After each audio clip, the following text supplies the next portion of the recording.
Hello everyone, this is Shigui Jin. For my week 2 journal, I will talk about the structure of language and focus on phonology, which I find the most challenging as an English learner. First, here are brief definitions in my own words. Phonology is the sound system of a language, how words are pronounced and how sounds connect or change.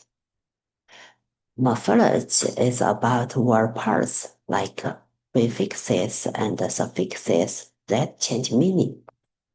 Syntax is how words are organized in sentences to make sense. Semantics refers to the meaning of words and sentences.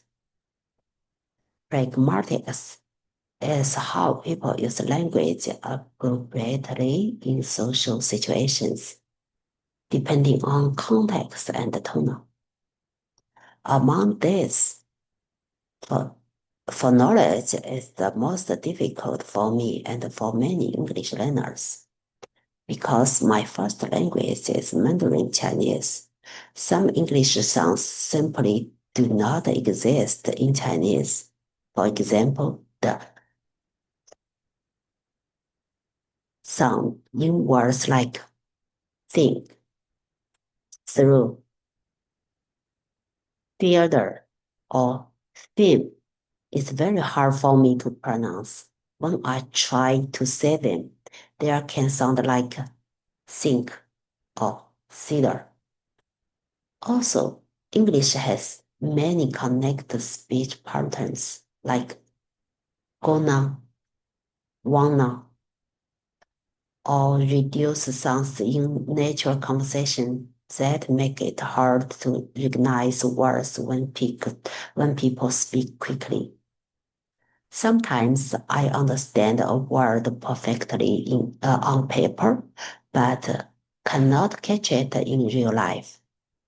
This can be frustrating if my pronunciation is unclear. Others might not understand me, and if I can't hear sounds correctly, I may miss information. So, phonology really affects both speaking and listening. To help students, especially young English learners, like my TK students, I would design activities that connect sound, movement, and visual cues. For example, I might play a sound painting game. When I say a word like sun, students repeat it and paint a yellow circle. When I call a color, for example, blue, students repeat blue and paint with it. This combines listening, speaking, and action, so they can feel the beat and the sound of each word while doing something creative. As a teacher, I've realized that teaching pronunciation is not only about correcting sounds, but about building confidence and awareness. When students learn to hear and produce sounds clearly, they communicate more confidently and enjoy learning English through art and play. Thank you for listening.